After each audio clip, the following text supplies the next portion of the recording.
Hello and welcome to the Chapter 7 summary, the last of the chapters. Thank you for joining us on this journey. This is the Perpetual Investment into Intimacy. Wow. It's a mouthful. That is a mouthful. Who came up with that title? So. A little fun fact about this chapter is it actually helped us change the subtitle of the book. So Originally it was Unlock the Love You Desire. And then we realized that this is a continuation. This isn't, let me just, open up verbally, emotionally, physically, win you over, and then I'm done. This is something that is ongoing.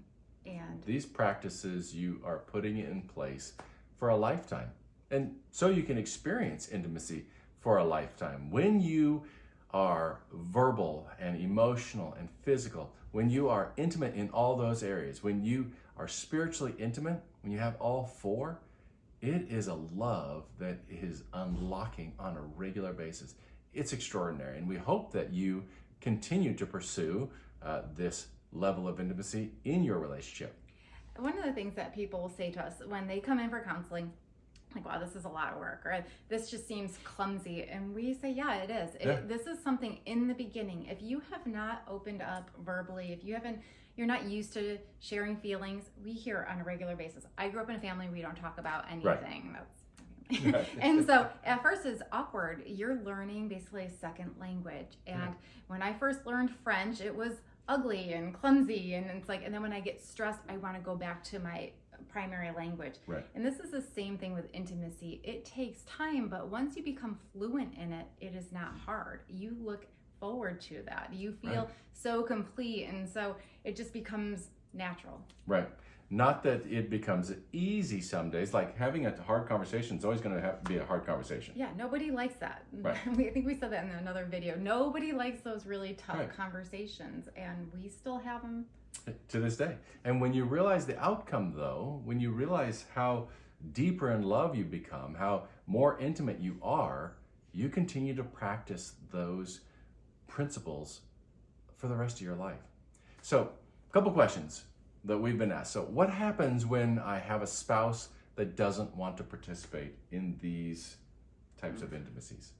It's a hard question. So some of you are reading this book saying, I do all of this. I'm invested. I have opened up verbally. I give you my heart, my emotions. I've trusted you with my body physically. I'm experiencing a spiritual connection with God myself, and they are craving some reciprocity. And you can't force somebody.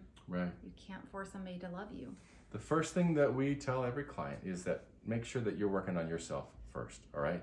Make sure that you're going through all the exercises and you're doing them, even if your spouse isn't, right? Because you're going to build a better you as you go through these experiences. I think we talk about, like, don't expect what you're not giving. So I need to be the person that I want to be with first, and then once I've accomplished that, and then I can communicate what I'm looking for to my spouse. And then if there is an absolute unwillingness, then you need to decide, am I going to stay in this relationship for the kids, religious reasons? You may have very strong reasons why you stay, but you have to change your expectation. Or you may say, I am not willing. I can't go through the rest of my life like this. Those are very hard decisions. We really encourage you to seek counsel before you make any decision like this. Meet with your counselor, meet with your pastor, meet with your close friends, and try and get as much help as possible. If you want, you may call and set up an appointment with us. We'd love to meet with you. So another question that we get is, we meet with a lot of single people. Well, how do I use this book if I'm single? So I work with a lot of young women, and I will tell them, that's the beauty of this. Verbally, to be verbally intimate with somebody doesn't require a lot. It's you can start sharing your heart, your feelings with somebody, and do you feel safe with them? Do you feel like they're listening without judgment? Do you feel like, are they opening up towards you? That's the first sign. If you feel uncomfortable, like, I feel like I'm being judged, or I don't feel like they're listening, then you move on. Or if you are sharing everything and then there's nothing, you don't know anything about that person. again, chances are you're going to want to save time and go on to somebody. Once you start forming that verbal intimacy, there's reciprocity back and forth, then you develop this emotional connection on both sides. It's equal. Right. Use the 4 intimacies throughout your dating life, right? So seek verbal intimacy. Ask great questions, but then ask yourself, are they asking you great questions? And are they following up? Are they listening with great intention to understand you and not convince you? How well do they connect with you emotionally? Have you seen them cry? Have you seen them laugh? Mm-hmm. Third, we all want to rush to physical intimacy, but do they really know how to touch you? Do they respect your body? Do they want you? Right. I mean, that's really important. And then finally, do you have a spiritual connection? Like, are you pursuing spirituality together? Do you have some of the same beliefs, some of the core beliefs? So use the 4 intimacies as a way to filter those people that you date. A lot of women that I work with, they're Christian, and then they get into a relationship. I'll always ask my girls, what are your top 3 qualities? And they usually say Christian as the first one. And then they'll come in, I met this guy, he's so great. And I'm like, well, is he Christian? Because that's your number 1. Right. And I don't know. And they get afraid to ask. And I'm like, if that's your number 1 requirement, it's like, don't think that if he's not, you're going to change him. Right. Yeah. And so that's a question, like, know your top 3 and find out right away. Exactly. So how do you start practicing intimacy today? So we have a great homework section and in all of our chapters, but this one, we talk about having a vision as the couple. That's right. Building a brand. What does your couple brand look like?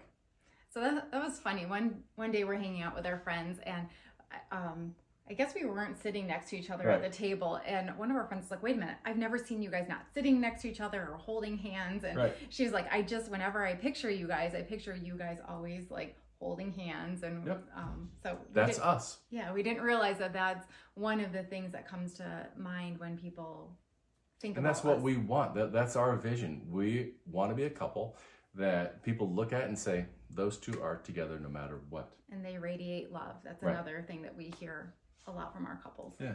So do the homework in every chapter. You're gonna enjoy it with each other.